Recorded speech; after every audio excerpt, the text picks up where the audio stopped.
Blessed are you who are tired or sad.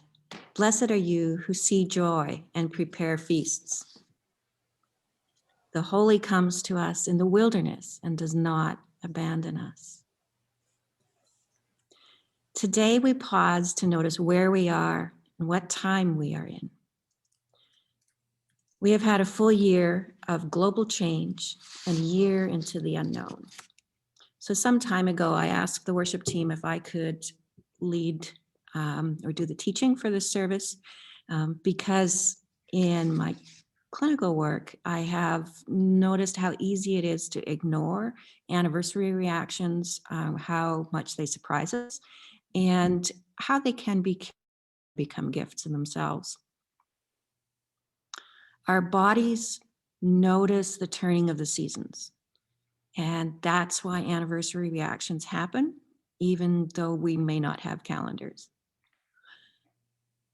Our bodies notice the days are lengthening, that maybe we're not wearing as heavy clothes as we were. The last time I wore these spring clothes, this was happening. The last time I was planting seeds, this was happening. We notice the changes in the bird song around us. Our bodies try to learn from experience, even though we ourselves as whole beings don't always do that well at that. But our bodies really, really work hard at learning from experience. And life is better when our whole beings work with our bodies rather than fight against them.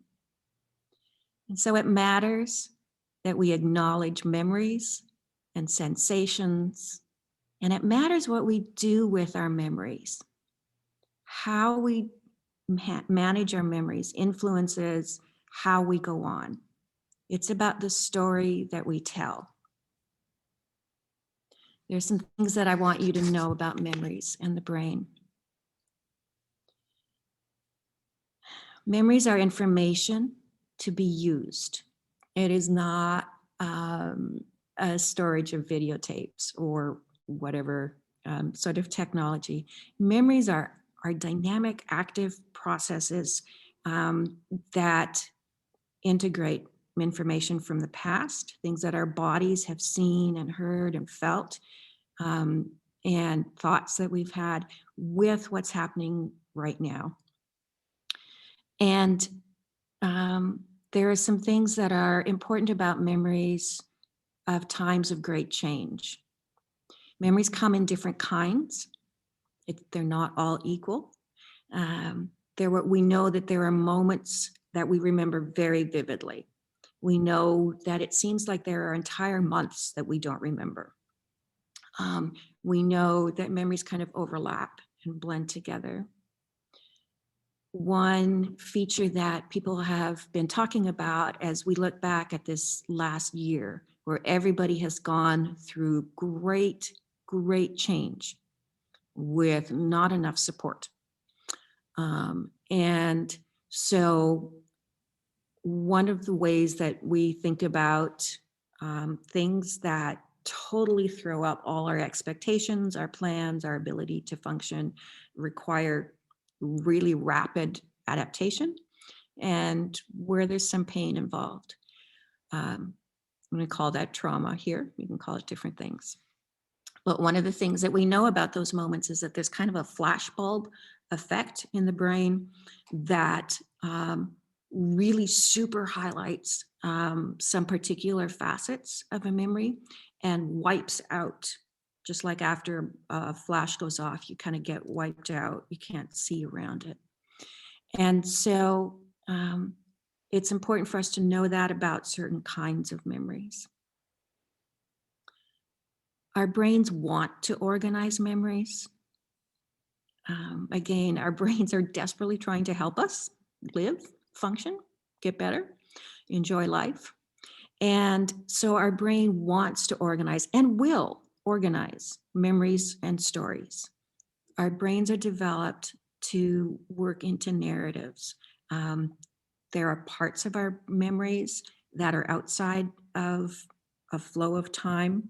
But mostly what our brains try to do is, even if you think that you're not very good at organizing your memories, mostly what our brains try to do is put things in some kind of sequence.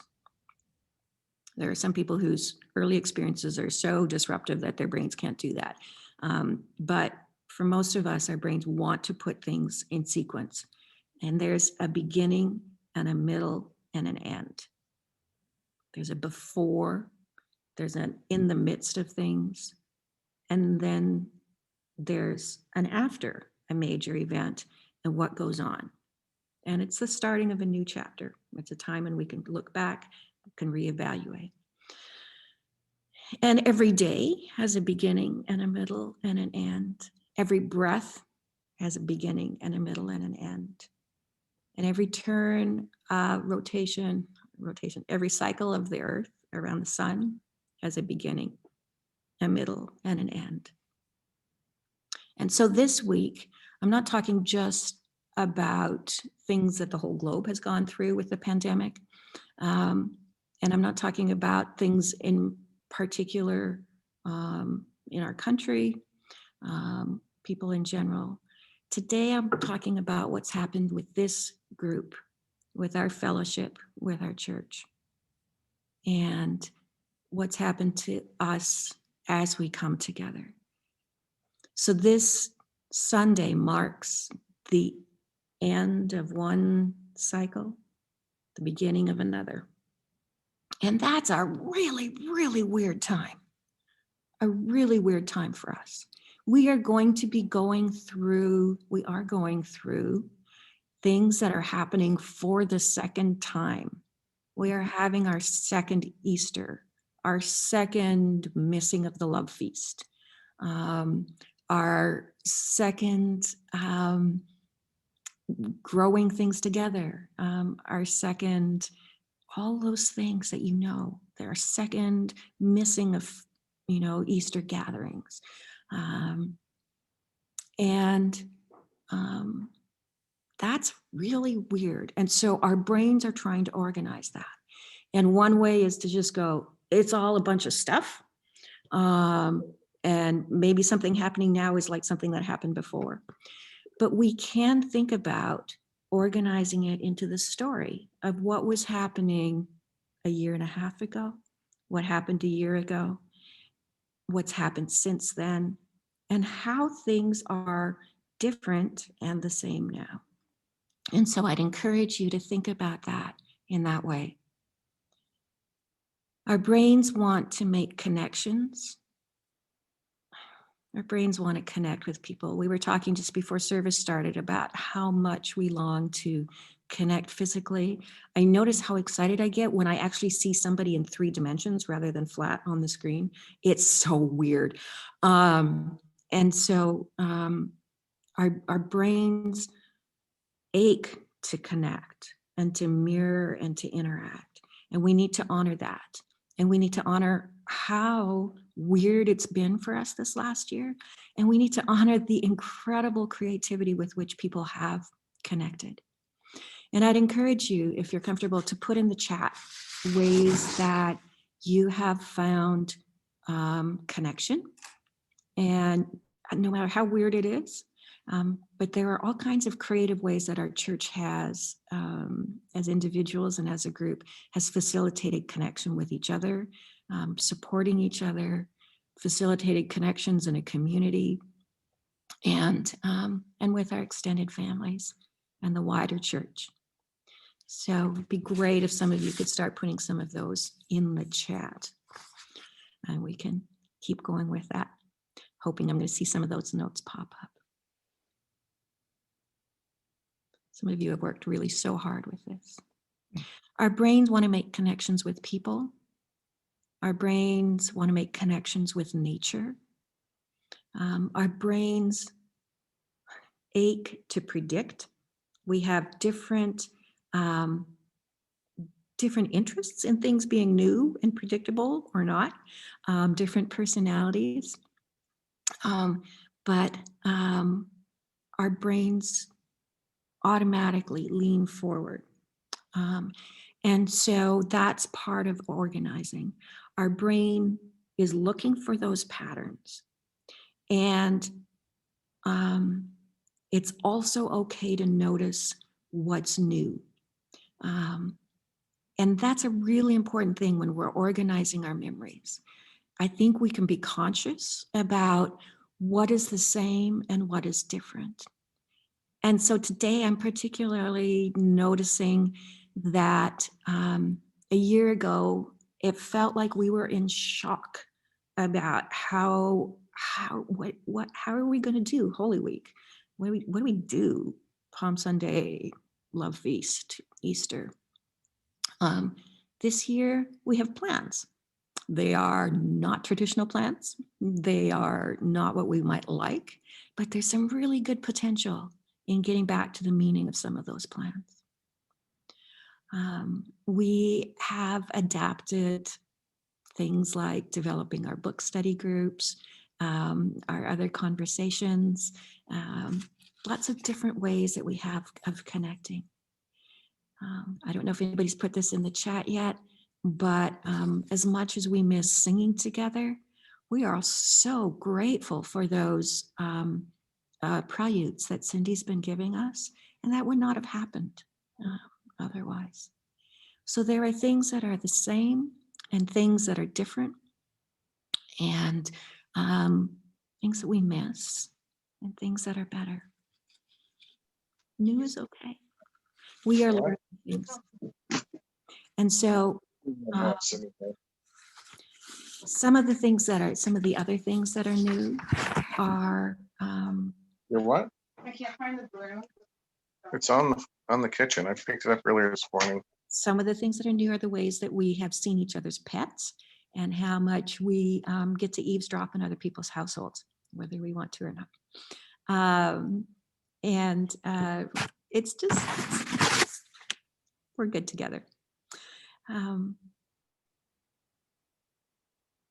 I was remembering a year ago, a little over a year ago, when, does anybody else remember when Italy and Portugal locked down? We didn't really have any cases here yet, or very, very few on the West Coast, but we watched entire countries locked down. Do you remember seeing the videos of people on balconies singing together, figuring out how to play games together on the balcony?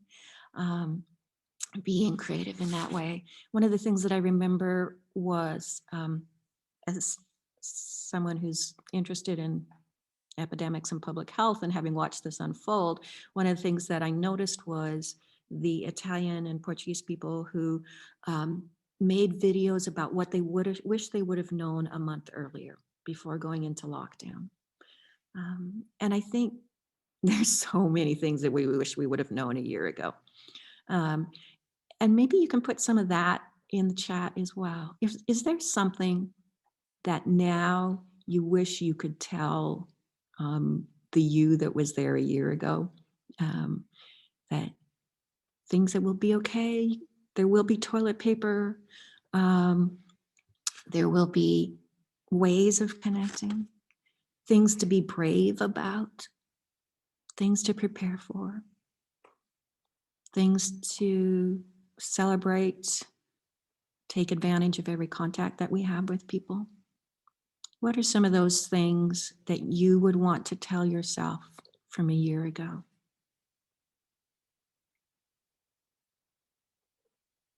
Remember watching hospitals getting overwhelmed. First in other places in the world, desperately trying to, quote, flatten the curve, which has its ups and downs. Say no more. That feeling of trying to prepare for we don't know what. As someone who's worked in operating rooms and been through Ebola and cholera and things like that, I remember making everybody in my household wash a lot, bleach a lot, wipe everything down. I'm grateful that we figured out we don't have to do all of that. Think about who you listened to, who you connected with a year ago. Who did you reach out to?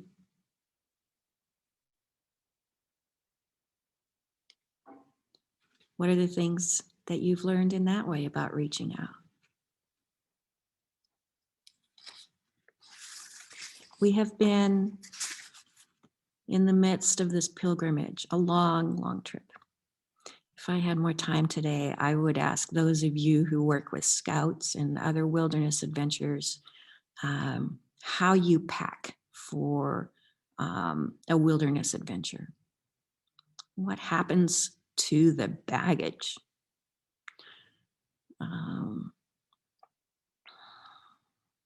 Some great things coming through in the chat. Thank you.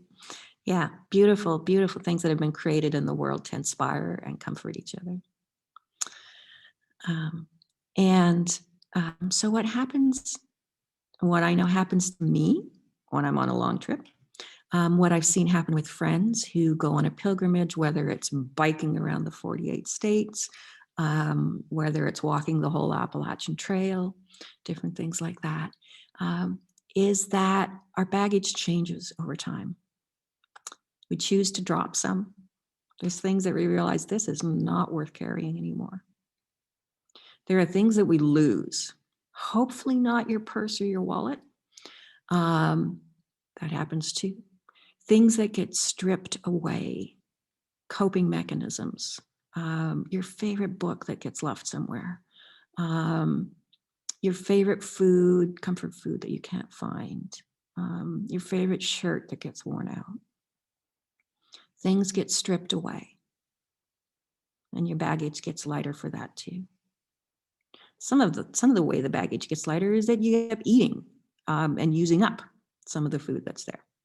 And that's a little bit scary sometimes when it gets lighter that way. At the beginning, it feels good, but then you kind of hope that you've got enough. But things get lighter.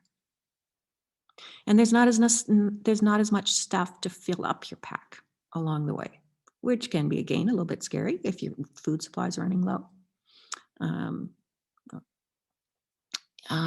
But there's not the distractions to keep filling up our backpacks, our baggage with things. And that has really happened this year. As the focus has changed, in some ways, our concentration's been bad, as has to happen when our brains are adapting to all kinds of things. And in some ways, we've opened up to new adventures and new things. And we have certainly become more aware of inequalities in a lot of ways. And as a country, there was space and time for people to realize the effects of racism. And people who might otherwise have been too busy doing other things took time to learn a lot more, took time to interact with other people, took time to work for change. And those are ways that we can continue to hold and continue to work on. We have choices about what we fill our backpacks up with again. The other thing that happens as we go on and our backpacks lighten is that we get more resourceful. And the example that came to mind was the Apollo 13, where all of a sudden they had to construct an air filter or a filter with a sock. There are ways that we have made do, ways that we have stretched technology, ways that we have stretched ourselves. And you might want to note some of those too. Certainly ways that we have become more resourceful in our communities about helping each other out. How you tell the story of this pilgrimage that we've been on individually and together, how you tell it matters. Human beings have always, our earliest stories are stories of quests and pilgrimages and birth transitions. We have been on a global quest in an amazing number of ways in the last year. Amazing things, absolutely amazing things have happened in science. There's never been anything like the development of a vaccine in this time period. And some of that was because of the people who were ready to roll. And some of that was all the people who were working 24/7, I'm so, so grateful for those people. Um, we have been on a quest for how we can survive, how our families can survive, how we can survive some of the losses that have happened to us. What does life look like when a major relationship is gone? Um, when you can't be with loved ones who are struggling or loved ones who are celebrating? How do we go on from this? In some ways, this is our um, global exodus. We have been drawn into the wilderness, had to make transitions, and there's been huge, huge costs. More than 500,000 people in this country died. Um, more than 2,000 people, I think, in West Virginia. That number seems so huge. I read somewhere that 1 in 3 Americans know somebody who died from COVID. And I don't, and Wes doesn't. And there's probably others of you who don't, um, which means that somebody else is picking up the average on that. Because I do know people in, for instance, the African American community who have lost multiple relatives, multiple friends. So what does it mean that this hits us in different ways like this? We are somehow in the same journey, but somehow not experiencing the same things. And so that's why it's important for us to know how to honor our individual stories, because everybody's life has been turned upside down. Honor our individual stories. Pay attention to what has happened in your one wonderful life, because you have experienced it in ways that nobody else can. Pay attention to that. It's beautiful. It's important.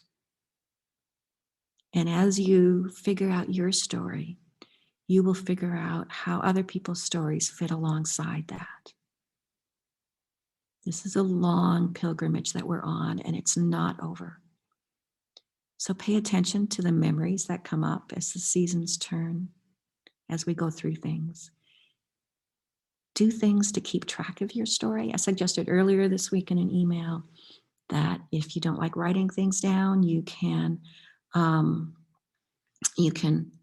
sketch out a river that flows, sketch out a tree that's growing. Friend, right near the beginning of the pandemic with young children, when they were trying to make sense of things, put up a big picture of a tree and things that they were missing. They wrote on little brown leaves that they put on the bottom. And new things that they were seeing, they put on green leaves on the tree. Those things happen. Figure out how to put them together, because your brain really wants you to. And your brain is going to work better. Controlling chaos in the brain takes a lot of energy, which is why so often so many of us have been so tired this last year.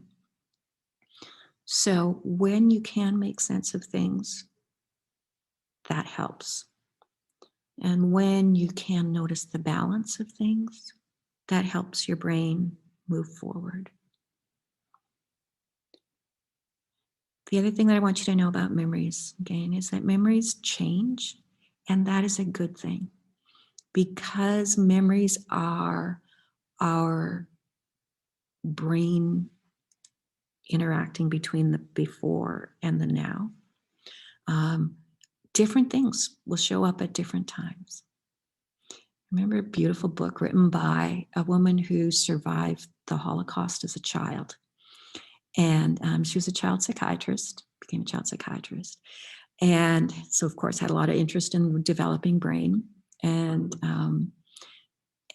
when she reached retirement, her children collected stories that she had told them when they were young, stories that she was telling her grandchildren, stories that people who had known her early in her life knew. And they wrote about how the emphasis in those stories changed depending on where she was in her life and who she was talking to. And it was just great to hear her reflect on that as well. Memories change. And that's a good thing, because our perspective is always changing. So honor the memories that you have now. Don't worry about when you remember things differently. It's the way things go. Honor the perspectives that other people have. When we go around this cycle of the year again, it will feel sometimes like we have only lost things. One thing that I always try to tell people who are feeling stuck in trauma memories is that the important thing is they are memories.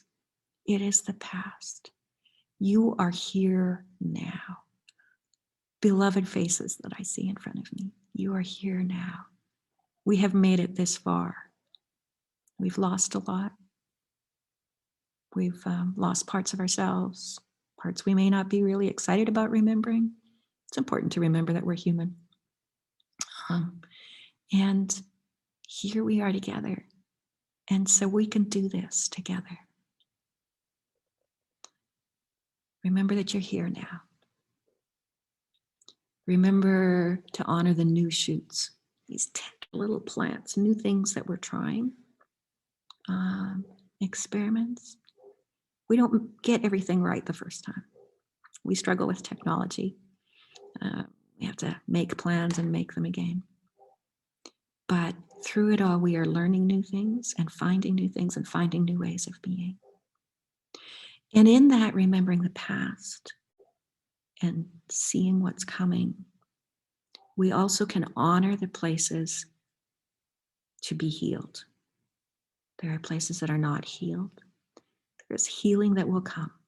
We are so built to heal, which is not the same as pretending nothing happened. We are so built to heal. And so we can do this together, and we will, in faith and hope and love.